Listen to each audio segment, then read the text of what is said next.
So hello everyone, in this video we will understand how to make a pro rata table which will help us to complete journal entries and full fledged question जब भी आएगा तो ये table बहुत ज़्यादा helpful है. सो इस table के अंदर 7 कॉलम्स हैं. बेसिकली 7 चीज़ें हैं जो हमें मेंशन करनी है. First is category. कैटेगरी को मैं अभी इग्नोर कर रहा हूँ, हम सीधा सेकंड से डिस्कस करते हैं. सेकंड से क्या आता है. सेकंड कॉलम है अप्लाइड. फॉर एग्ज़ाम्पल हमने शेयर्स इशू करे 1000. हमने 1000 शेयर्स इशू करे. लोगों ने हमारी कंपनी में अप्लाई करा 2000 के लिए. ठीक है, हमने मैक्सिमम शेयर इशू करे 1000, लोगों ने अप्लाई करा है 2000 शेयर्स के लिए. तो जितने भी लोग अप्लाई करते हैं ना वो अप्लाइड के अंदर आ जाता है. ओके, अच्छा. नेक्स्ट कॉलम है अलॉटेड का. हमने जितने इशू करे हैं हम मैक्सिमम उतने ही तो अलॉट कर सकते हैं. तो अलॉटेड के अंदर आ जाता है इशूइंग, मतलब number of shares issued by the company. Next money received. अच्छा, अगर एप्लीकेशंस 2000 आई है मेरे पास और लेटेस्ट सपोज 2 रुपये की एप्लीकेशन थी तो कितना पैसा रिसीव हो गया मुझे? 4000. तो मनी रिसीव्ड के अंदर तो आ गया 4000. पर क्या एक्चुअल में 4000 रिसीव होना चाहिए था? नो, क्योंकि हमने शेयर्स इशू करे हैं 1000 और अगर 2 रुपये की एप्लीकेशन है तो 2000 रुपये रिसीव एक्चुअल में होने चाहिए थे. 2000 रुपये हम एक्स्ट्रा लेके बैठे हैं तो वो आ जाएगा इधर. बैंक अकाउंट में वो पैसा आता है, फॉर एग्ज़ाम्पल जो ये एक्स्ट्रा है. हमने इशू करे थे 1000 शेयर्स और एप्लीकेशन आ गई 2000 की. ठीक है ना. तो कंपनी या तो बोल सकती है कि आप एक्स्ट्रा जो 1000 शेयर होल्डर्स हैं उनका पैसा रिफ़ंड कर दो. तब तो सारा पैसा कहाँ उठ के आ जाएगा? बैंक के अंदर. अगर कंपनी कह रही है कि हम प्रो राटा अलॉटमेंट कर रहे हैं, मतलब कि फॉर एग्ज़ाम्पल 1500 जिन्होंने मांगे थे उनको 1000 दे देते हैं और जिन्होंने 500 मांगे थे उनको 0 दे देते हैं, तो इसे कहते हैं प्रो राटा अलॉटमेंट. ठीक है ना. तो जो 500 वाले होंगे उनका अमाउंट सीधा बैंक में आ जाएगा और जो यहाँ पर एक्स्ट्रा 500 वाले हैं ना उनका अमाउंट ट्रांसफ़र हो जाएगा अलॉटमेंट पे. अभी इसको एग्जांपल से समझते हैं तो बेटर समझ आएगा.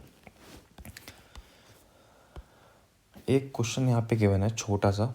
X limited issued 10,000 shares at the rate 100 each. X limited ने कितने शेयर्स इशू करे हैं? 10,000 शेयर इशू करे हैं. 100 रुपये का एक शेयर.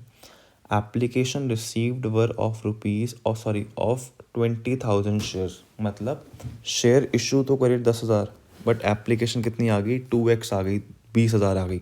सबसे पहले आ जाते हैं हम यहाँ पे. कितने शेयर्स कंपनी ने रिसीव करें? 20,000. ओके. कंपनी मैक्सिमम अलॉट कितने कर सकती है? 10,000. लेटेस्ट सपोज मैं यहाँ पे बोल देता हूँ कि एप्लीकेशन थी 2 रुपये की. अलॉटमेंट में मान लेता हूँ, वैसे इसमें ज़रूरत नहीं है अभी. अलॉटमेंट में क्या कहता हूँ 3 रुपये की थी. ओके, सॉरी 20 रुपये और 30 रुपये मानता हूँ, फिर 100 रुपये का शेयर है ना. ठीक है. और बाकी सारा फर्स्ट एंड फाइनल कॉल पे आ गया 50 रुपये. वैसे इसकी नीड नहीं है, मेरे को अभी बस एप्लीकेशन से काम है. सो मनी रिसीव्ड में क्या आएगा? कंपनी ने कितना पैसा रिसीव कर लिया होगा? क्या कंपनी ने 20,000 शेयर्स के अकॉर्डिंग 20 रुपये रिसीव कर लिए होंगे, which is 4 lakh rupees. Company ने कितना पैसा रिसीव कर लिया होगा? 4 लाख रुपए. बट कंपनी को कितना एक्चुअल में रिसीव करना चाहिए था? कंपनी ने शेयर्स इशू करे हैं 10,000 इंटू 20 रुपये. तो कंपनी को देखा जाए तो कंपनी को सिर्फ 2 लाख ही इशू रिसीव करना चाहिए था. सो हम टू बी रिसीव्ड के अंदर डाल देंगे 2 लाख रुपये. ठीक है, ये हमारा हो गया बेसिक. एक क्वेश्चन को हमने स्ट्रक्चर प्रोवाइड कर दिया. उसके बाद हम देखते हैं क्या क्या कैटेगरीज है. कंपनी कह रही है जिन लोगों ने 10,000 के लिए अप्लाई करा था उनको 8,000 अलॉट कर दो. कैटेगरी 1 क्या कह रही है? जिन लोगों ने 10,000 के लिए अप्लाई करा था उनको कितना अलॉट कर दो? 8,000. ठीक है. तो जिन लोगों ने 10,000 के लिए अप्लाई करा था उन्होंने कितना पैसा दिया होगा? 10,000 इंटू 20, 2 लाख रुपए दिया होगा। तो 2 लाख यहाँ आ जाएगा। बट उनको एक्चुअल में कितना देना चाहिए था? 8,000 इंटू 20, मतलब 1,60,000 उन्हें देना चाहिए था। उन्होंने कितना दे दिया? उन्होंने दे दिया 2 लाख। कितना एक्स्ट्रा दे दिया? 40,000। अब क्योंकि इनके शेयर्स हमने रिफंड नहीं करे हैं, कहाँ पे लिखा हुआ है साफ साफ? Excess money transfer to allotment, मतलब जिन लोगों को हमने प्रोराटा पे अलॉटमेंट करी है उनका आया हुआ एक्स्ट्रा पैसा हम कहाँ ट्रांसफ़र कर देंगे? अलॉटमेंट पे। सो इनका बचा हुआ 40,000 कहाँ चले जाएगा? अलॉटमेंट में। Okay, no confusions. ये होगी हमारी कैटेगरी 1 डन। कैटेगरी 2 पे आ जाते हैं। कैटेगरी 2 कह रही है जिन लोगों ने 6,000 के लिए अप्लाई करे उनको 2,000 अलॉट कर दिए। जिन लोगों ने 6,000 के लिए अप्लाई करे, 6,000 के लिए अप्लाई करे, उनको 2,000 अलॉट करे हैं सिर्फ। मतलब इन्होंने कितना पैसा दे रखा होगा 6,000 के हिसाब से? 6,000 इंटू 20 कितना हो जाता है ये? 1,20,000। ठीक है, उसके बाद ये 1,20,000 कहाँ पे आ जाएगा? यहाँ पर अमाउंट रिसीव्ड।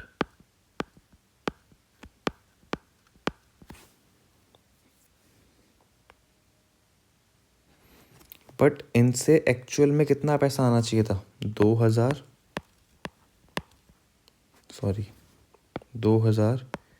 इंटू 20, मतलब 40,000 इनसे आना चाहिए था एक्चुअल में। बट इन्होंने कितना दे दिया है? 1,20,000। ठीक है ना, 1,20,000 दे रखा है, बट आना चाहिए था 40,000। ठीक है, 40। अब इन्होंने कितना पैसा एक्स्ट्रा दे रखा है? कितना पैसा एक्स्ट्रा दे रखा है इन्होंने? 80,000। अब हम चेक करेंगे कि इन लोगों की 2,000 शेयर्स के हिसाब से अलॉटमेंट कितनी बनती है। 2,000 शेयर्स के हिसाब से अलॉटमेंट कितनी बनती है? 2,000 शेयर्स के हिसाब से अलॉटमेंट है 30 रुपये की, तो कितनी बनती है? 60,000। तो मतलब इनका 60,000 तो कहाँ पे एडजस्ट हो जाएगा? अलॉटमेंट पे। पर अभी भी इनका 20,000 एक्स्ट्रा पड़ा हुआ है, तो हम क्या कर देंगे? वो रिफंड कर देंगे। हमें क्या बोला है कि कंपनी ने साफ बोला है कि जितना एक्स्ट्रा पैसा है वो अलॉटमेंट पे ट्रांसफ़र कर दो।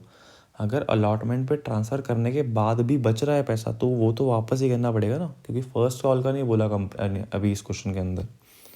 ठीक है, तो हमने बैंक अकाउंट में डाल दिया 20,000 पे। सिंपल है, सेकंड कैटेगरी समझ आई। उसके बाद थर्ड कैटेगरी कह रहा है कि जिन लोगों ने 4,000 के लिए अप्लाई करा था, थर्ड कैटेगरी इज जिन लोगों ने 4,000 के लिए अप्लाई करा था उनको हम कितने अलॉट कर रहे हैं? 0।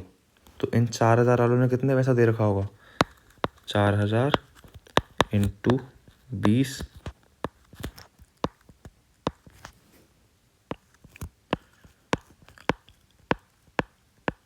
80,000 दे रखा होगा।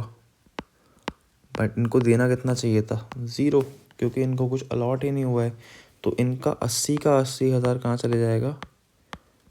बैंक में चले जाएगा। ठीक है ना, ये थी इसकी प्रोराटा टेबल। अब एक बार जर्नल एंट्री भी कर लेते हैं इसकी।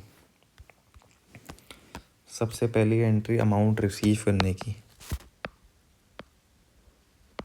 बैंक अकाउंट डेबिट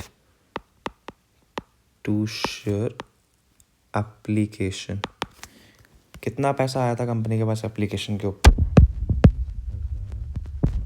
इंटू में 20, 4,00,000 रुपये। कितना? 4,00,000। उसके बाद सेकंड एंट्री क्या होगी? Share application account debit to share capital to bank and to share allotment.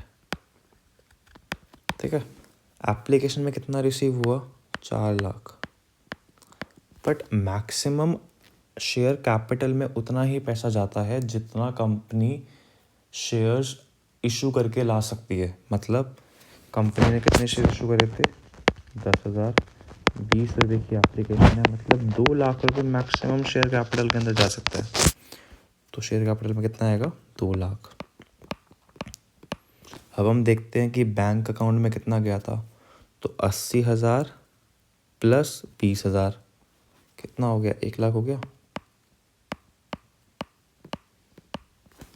ठीक है, उसके बाद हम देखते हैं हमने अलॉटमेंट में कितना ट्रांसफ़र करा था, तो 40,000 प्लस 60,000, ये भी 1 लाख आ रहा है। ठीक है,